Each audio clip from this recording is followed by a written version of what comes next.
I got to tell you, Judith, it feels like perhaps she's got this Teflon coating, but when you look closer and closer, it seems to also be eroding at her foundation as well. I think always the issue for Hillary has been one of trust and lack of trust, and that's her vulnerability.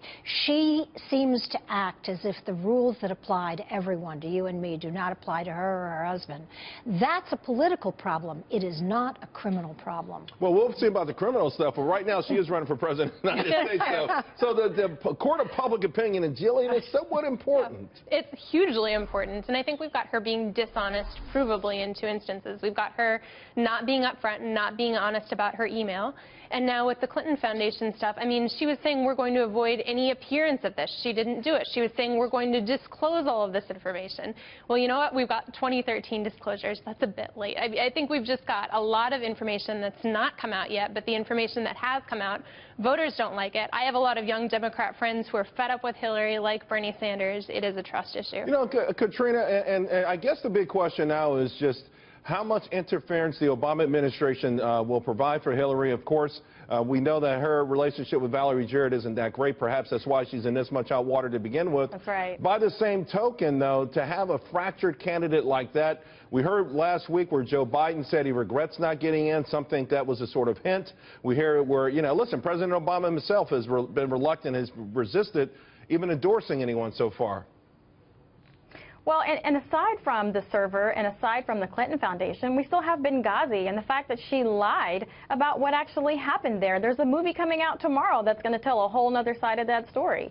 So I do think that this is a very serious problem for Hillary Clinton, and I think this is the end of the Clinton era. And with a fractured candidate like this, whether it's with trust or whether it's the emails or any kind of corruption, I don't think the Democrat Party wants to put all their eggs in that basket right now. This is a very serious election, and a lot of people on the Democrat side as well as the Republican side really want someone that's an outsider that can't be tied into all of this nonsense. I got to tell you, I know Bernie Sanders is a career politician, but he comes across as the outsider, crazy uncle dude. Now, he's actually polling better against the Republicans, far better than Hillary is.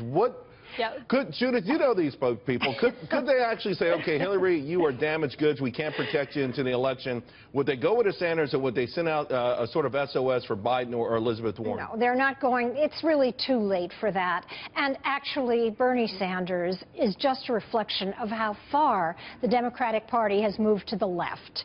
The fact that young people and very old people seem to love Bernie Sanders, but he is the source of jokes on Saturday Night Live.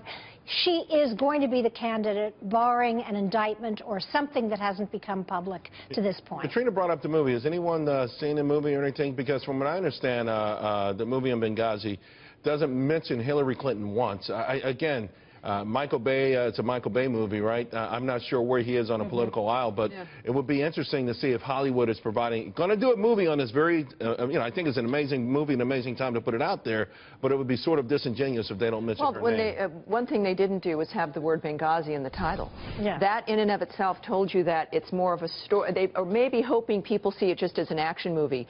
And also, when you're dealing with Hillary running for president, people say, even Brett Baer show, over the last couple of times they've addressed this, is that Hillary's going to get away with this and she's going to survive because Bill did. The fact is, though, Bill had the power of the office. He had the power of the incumbency. She doesn't. And Bill was liked. Frankly, she is not. And real quick, and he had the media on his side. Here's a Democratic presidential preference poll. This is for Iowa. You can see Hillary Clinton at 48, Bernie Sanders at 45. Yeah. Essentially a tie when you take in the sort of polling discrepancies. Go ahead, Katrina. No, I was just saying, and also the media has covered for the Clintons for a very long time. So that's not going to be the case this time. There's far greater media out there and other sources of media that's going to be willing to get out there and remind people of things that they may not have heard the last go around.